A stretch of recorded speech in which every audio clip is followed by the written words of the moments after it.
بسم الله الرحمن الرحيم، والصلاة والسلام على سيدنا محمد خاتم الأنبياء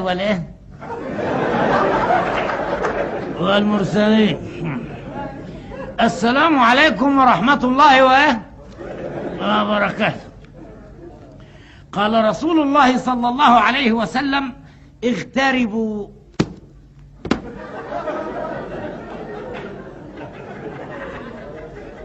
السلام عليكم ورحمة الله وبركاته. اللهم صل وسلم على سيدنا محمد. دي كانت مسرحية للسخرية من الشيخ محمد متولي الشعراوي الله يرحمه. اولا كمسرحية وكتمثيل الممثل ياخد 0/10 لانه مش عارف يقلد الشيخ الشعراوي كويس. بيقول كلمات فيها سخرية شوية منه بس بطريقة هزلية وحشة، مش حلوة، مش طريقة الشيخ محمد متولي الشعراوي. يعني تاخد 0/10 في التمثيل. انا معرفش بصراحة مين الممثل دوت ولا ايه بلده ولا ايه جنسية المسرحية دي، مش عارفة بصراحة. بس كل اللي انا سمعته، انا لقيت المسرحية دي منتشرة على السوشيال ميديا فقلت اشوف ايه ده. ما عرفتش ايه جنسيه الممثل ولا المسرحيه، مش مشكله. بس خد بالك ان كل فتره كده بتيجي ايه ناس تتكلم على الشيخ الشعراوي ان هو كان متطرف، مره يقولوا ان هو كان مش وطني، مره يقولوا ان هو سجد سجده شكر للنكسه، مره يقولوا ان هو يكون مثلا مش وسطي، مره يقولوا. فانت خد من ده كتير بقى من ساعه ما الشيخ تقريبا مات لحد النهارده بقاله 25 سنه متوفي. من سنه 98 الشيخ الشعراوي توفى سنه 98. من ساعتها بقى لحد النهارده كل كام سنه كده يطلع لنا حد يقول عنه كلمه، كلمه طبعا مش حلوه في حقه. فده انا حاسه ان هي مش حاجه وحشه في حق الشيخ الشعراوي ان الناس تطلع تقول عنه كلام مش كويس، لا خالص، بالعكس انا شايفاها دي حاجه حلوه جدا لصالح الشيخ الشعراوي. ليه بقى؟ لان لما الاجيال الجديده اللي هي الالفينات، يعني انا اولادي مولودين بعد 2000، بعد سنه 2000، فما يعرفوش الشيخ الشعراوي المفروض، يعني لان هو توفى قبل الالف سنه 98 زي ما انا قلت. فالاجيال اللي بعد سنه 2000 مش عارفاه. فهيبتدوا يسمعوا ده كان متطرف، ده كان مش وطني، ده كان مش عارف ايه، فيبتدوا يقولوا مين الشيخ الشعراوي، ويبتدوا يبحثوا عنه ويبتدوا يعرفوا شويه تفاصيل، ويبتدوا يسمعوا حتى كمان احاديث من احاديثه. يعني مثلا برنامج في التلفزيون ده زي ما كان عامل يسمعوا مثلا حاجه من اللي بتيجي في الراديو، يسمعوا له يشوفوا ايه، ما هو ايه المتطرف ده، احنا عايزين نشوف ايه اللي الضجه قايمه عليه ده، ايه اللي الناس كلها بتقول عنه ان هو ما كانش كويس، ما كانش وطني، ما كانش وسطي. يبتدي الاجيال الجديده تبحث، ومن بحثهم عنه هيحبوه وهيبتدوا يسمعوا له اكتر ويحبوا يسمعوا له ويتابعوه كمان. فدي انا شايفه انها حاجه حلوه ان لما كل كام سنه يطلع حد كده يعيب في الشيخ الشعراوي. طبعا مش هيعرف يعيب فيه حاجه، الشيخ الشعراوي يعني ناصع البياض من كل اللي هم بيقولوه طبعا. فلما الاجيال تبحث عنه وتعرفه هتحبه، فهيزداد جمهور الشيخ الشعراوي حتى بعد الموت. يعني هو ميت الله يرحمه، فهيزداد جمهوره بعد ما ميت بقاله 25 سنه، ومع ذلك كل مدى جمهوره بيزيد وهو ميت. سبحان الله. وهي دي سبحان الله، هي دي الحسنه الجاريه او الصدقه الجاريه، او عمال بعلمه ينفع الناس ويزود جمهوره. والناس فاهمه اللي هي بتعيب فيه او بتسخر منه، فاهمه ان هي كده يعني بتنال منه. محدش هينال من حد زي الشيخ الشعراوي اللي على مستوى العالم العربي كله محدش ما يعرفوش. روح اي بلد عربي في زماننا ده وهو ميت من 25 سنه، روح اي بلد عربي دلوقتي حالا كده واسال اي حد ماشي في الشارع، كبير صغير شيخ شاب، اي حاجه، ست راجل، اي شخص في اي بلد عربي على الكوكب، واسالهم تعرف مين الشيخ الشعراوي؟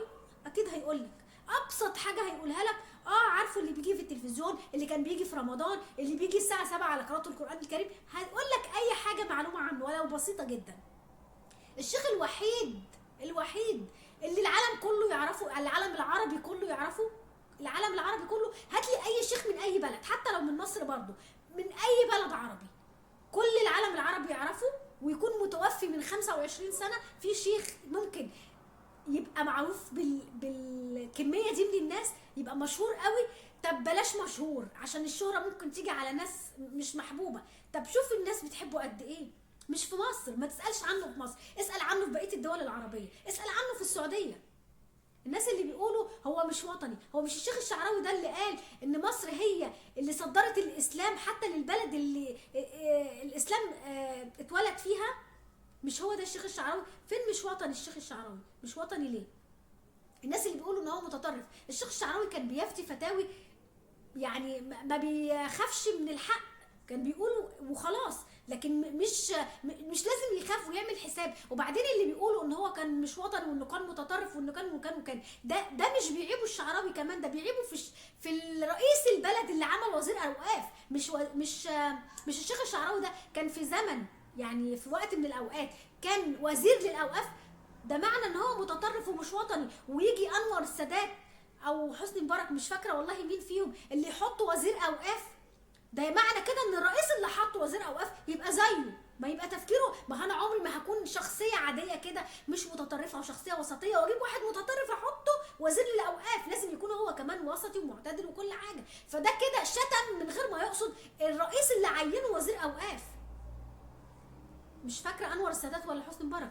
يبقى ازاي هو كان متطرف وتعين وزير اوقاف؟ ده عيب على الرئيس اللي عينه.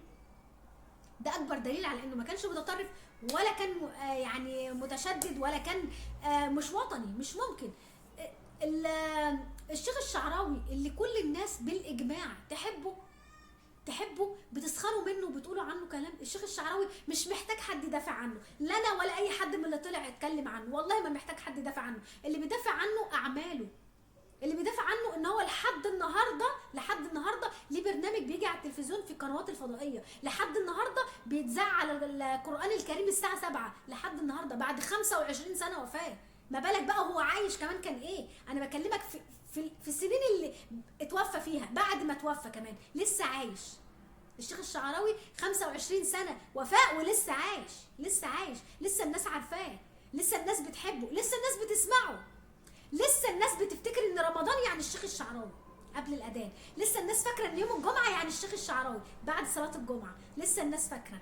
فانتوا انتوا ايه تيجوا انتوا يا 5 يا 10 اشخاص انتوا اللي بتعيبوا في الشيخ الشعراوي؟ مش محتاج حد يدافع عنه، اعماله وحب الناس ليه هم اللي بيدافعوا عنه. على فكره الشيخ الشعراوي اللي كانت الناس بتنتظره عشان تسمع البرنامج بتاعه، الشيخ الشعراوي اللي عمر الشريف الممثل قال عنه احلى كلام، قال لك هو اللي كان بيعلمني يعني تلاوه القران ويعلمني اللغه العربيه. اسمعوا لراي عمر الشريف في الشيخ الشعراوي، مش ده ممثل؟ اسمعوا رايه في الشيخ الشعراوي. الشيخ الشعراوي انتوا زعلانين منه عشان كان سبب في هدايه وتوبه معظم الممثلات اللي تابوا على ايامه، كان هو السبب فيها، زعلانين منه عشان كده، زعلانين منه لحد ما مات كانت الممثلات بتروح له تاخد رايه في تعتزل ولا لا، زعلانين منه عشان كده، زعلانين منه عشان لحد النهارده محبوب. الشيخ الشعراوي اللي كان لما حس يعني لجزء بسيط ان ممكن يعني يصيبه الغرور راح مسح الحمامات. الشيخ الشعراوي بقيمته وقدره راح يمسح الحمامات عشان حس ان ممكن الغرور يدخل قلبه. مين دلوقتي بيعملها؟ مين من الممثلين ولا الفنانين ولا رجال الاعمال ولا اي حد بالمشهورين ممكن يروح يمسح الحمامات ويوري نفسه للناس عشان بس الغرور ما يكونش دخل قلبه؟ الشيخ الشعراوي اللي علم الناس يعني ايه قرآن، اللي علم الناس يعني ايه تفسير القرآن. الشيخ الشعراوي اسألوا عنه اي حد، اسألوا، امشوا في الشارع في اي بلد عربي واسألوا مين هو الشيخ الشعراوي، ألف من يقول لكم. انتوا مش محتاجين والله العظيم تقولوا عنه اي كلمة وحشة، لان كل الكلام ده ملوش اي لازم. انتوا عاملين زي اللي بيملى في المصفى، عارفين المصفى؟ عاملين زي اللي بيملى فيه، عمالين تقولوا كلام والكلام يروح هباء، تقولوا كلام وكل كام سنه تطلعوا بكلمتين عن الشيخ الشعراوي تطلعوا. فانتوا بالظبط عاملين زي اللي بيملى في المصفى، تحطوا الكلام في المصفى وينزل ملوش اي لازمه، تحطوا الكلام في المصفى وينزل محدش يدرى بيه اصلا. الشيخ الشعراوي مش محتاج ان ولاده يقوموا قضيه ولا يرفعوا قضيه للنائب العام، والله ما محتاج. الشيخ الشعراوي لحد النهارده حسناته عماله تزيد.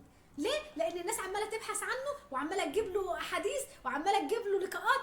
الشيخ الشعراوي سبحان الله يا ربي، انا ما شفتش كده، ما شاء الله عليه. يعني ايه ده مفيش حد اصلا بالطريقه دي. هات لي اي شيخ حب الناس وصل ليه زي حب الشعراوي كده، زي حب الناس للشعراوي. الشيخ علي جاد الحق ده كان تقريبا شيخ الازهر مصري، شيخ الازهر. سالوه ليه الشعراوي ما خدش الدكتوراه، رد جميل الله يرحمه، قال ان مين اعلم من الشيخ الشعراوي عشان يمتحن الشيخ الشعراوي. صحيح، صح والله.